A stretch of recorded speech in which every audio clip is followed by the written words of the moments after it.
మన ప్రభు అయిన యేసుక్రీస్తు నామములో మీ అందరికీ శుభములు తెలియజేయచ్చు ఉన్నాను. ప్రియ దైవజనమా, షారోన్ మన్నాలో భాగముగా ఈ దినం మరొక వాక్య భాగమును ధ్యానించుకుందాము. 119వ కీర్తన 6వ వచనము. నీ ఆజ్ఞలన్నిటినీ నేను లక్ష్యము చేయునప్పుడు నాకు అవమానము కలుగనేరదు. ప్రియ దైవజనమా, ఆదికాండం బైబిల్ స్టడీలో భాగముగా 34వ అధ్యాయములో దీనా జీవితాన్ని ధ్యానిస్తూ ఉన్నాము.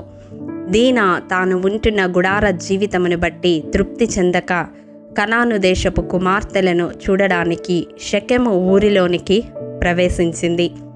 తల్లిదండ్రుల చాటున గుడారంలో ఉండవలసిన దీనా వారి సహవాసమును కాదని షెకెములోనికి ఒంటరిగా ఆ దేశపు కుమార్తెలను చూడడానికి వెళ్ళింది. దీనా ఒంటరిగా వెళ్ళడం వలన హమోరు కుమారుడగు షెకెము దీనాను చెరచినట్లుగా చూస్తాము.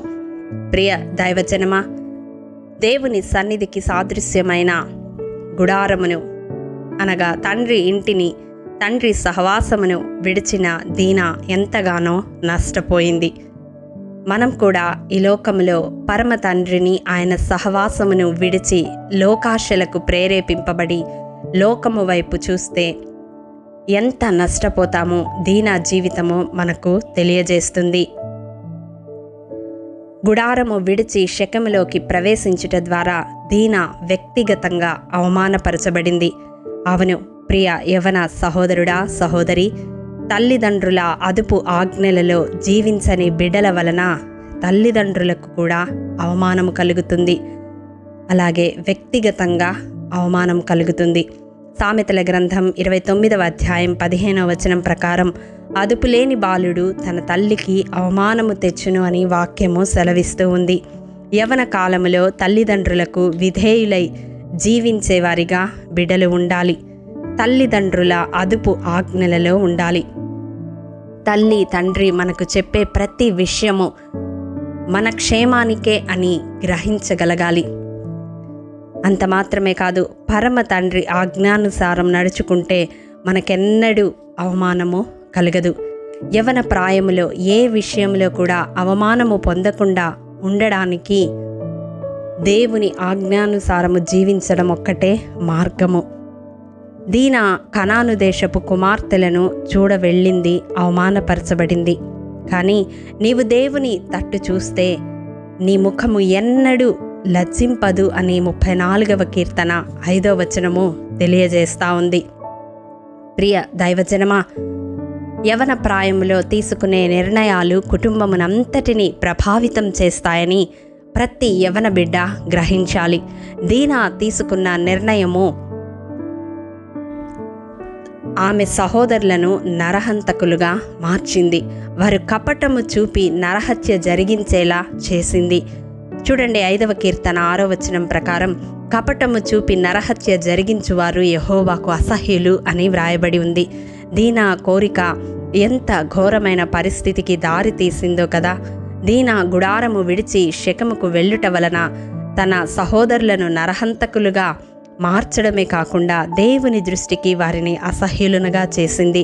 ఒక ఊరు మొత్తం అలజడి, మరణ వేదన అనుభవించేలా చేసింది. ఒక యవ్వన స్త్రీ తొందరపాటు ఎంత భయంకరమైన పరిస్థితులకు దారి తీసిందో కదా, ఎంత దారుణ కాండకు కారణమైందో కదా. ప్రియ సహోదరుడా, సహోదరి, యవన ప్రాయంలో ఉన్న నీ నిర్ణయాల వలన నీ కుటుంబము ఏ విధంగా ప్రభావితమవుతూ ఉంది? ప్రభు ఈ దినం నీ హృదయాన్ని సంధిస్తూ ఉండగా దేవుని ఆజ్ఞానుసారము జీవించడానికి, తల్లిదండ్రుల ఆజ్ఞానుసారము జీవించడానికి నీవొక తీర్మానం తీసుకొనగలవా?